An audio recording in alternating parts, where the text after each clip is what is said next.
Today, I'm going to be showing you the results and sharing some tips and tricks on capturing astrophotography shots on a budget.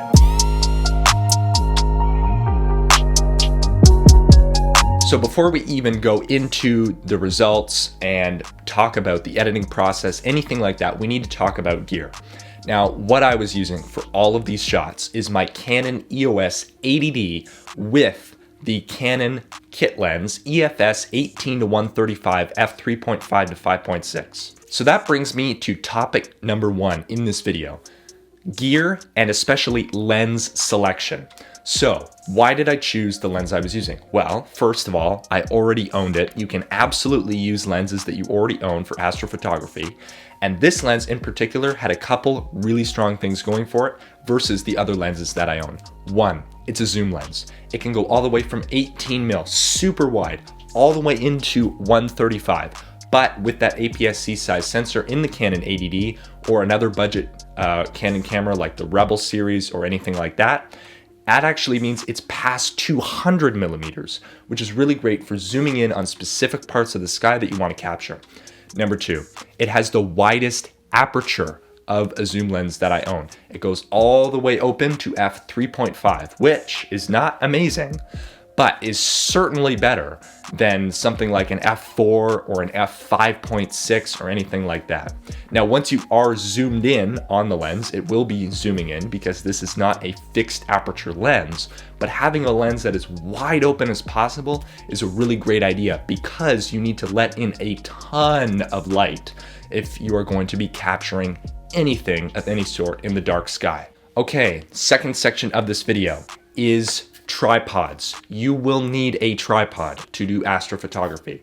Now, some people have gotten away from it. I've seen examples where they just put their camera screen down on a picnic table in the dark and they just shoot straight up.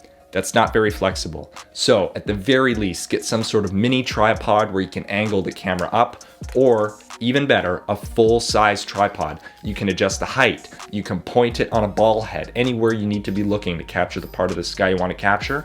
And the camera needs to be staying stock still for this next step. Section number 3 of this video is shooting settings. So I've already talked a lot about letting as much light in as possible. That's why for any budget astrophotography, we are going to be doing some long exposures.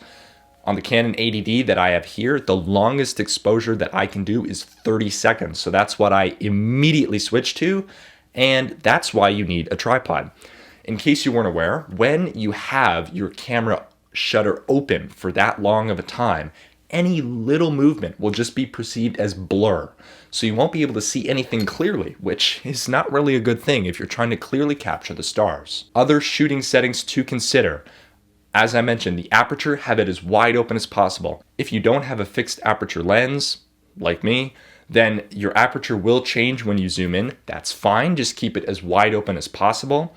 Also, autofocus tends to struggle on focusing on such far away small objects.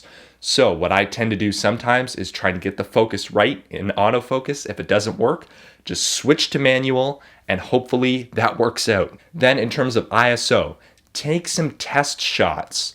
Just see how grainy it gets as you step up the ISO ladder and try to adjust for that. So I wouldn't really go over 4000 ISO, but some cameras handle that way better than others. So for me, I was shooting anywhere between 1000 and 3200 ISO, and I found that worked out pretty well. Try to shoot at as low an ISO as possible. Another tip, be shooting in RAW, please. Don't even bother not shooting in RAW, because with RAW, you can get so much data. Here's a RAW photo on screen right now. Here's the finished edit. Without shooting RAW, you aren't going to be seeing very much at all. So make sure you are shooting RAW and have some software ready to go so you can edit the photos. And again, if you shoot at a lower ISO, you can always compensate for that brightness in post, and then it won't be looking too horrible like, if you were editing a JPEG, because you had all that raw data there for the editing program to process. And then finally, let's talk about the editing process. So I use Affinity Photo. You can use whatever photo editor you want as long as it works with RAW.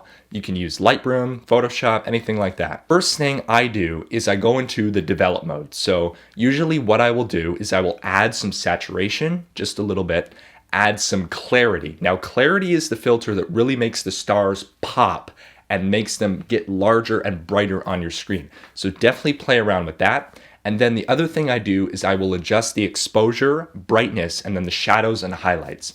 This is where a lot of the changes can be made to get the photo that you want.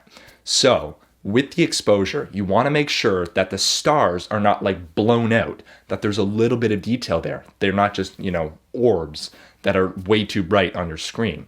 And then for the shadows, you inevitably will bring up the shadows because other than the stars, there's really just black. But if you bring up those shadows, you'll see so much more in the photo as demonstrated right here. So definitely just play around with all of the sliders, but definitely be aware of that clarity filter. That works really well. And also adjust the exposure and shadows and highlights as much as you need to get the right balance for your photo. So those are all of my tips for budget or beginner astrophotographers, just like I was a little while ago. And also note, these tips are not just suited to astrophotography, but can also be used to shoot anything in the dark. So in this example, I wasn't shooting the stars, I was just shooting across the lake at the cottage in the direction the sun had set. So this looks like it was taken right before, during, or after sunset, but it was taken hours later, past 11 p.m. So this really shows how much you can get from shooting RAW and doing the edit with the long exposures with pretty much any camera that you can get nowadays. So thank you for watching this video on my budget/beginner astrophotography tips. Definitely, if you have any good, cool astrophotography shots of your own, definitely send them my way on Twitter at KyleGNew. I would love to see them. And also you can subscribe to this channel for more tech videos and tutorials just like this.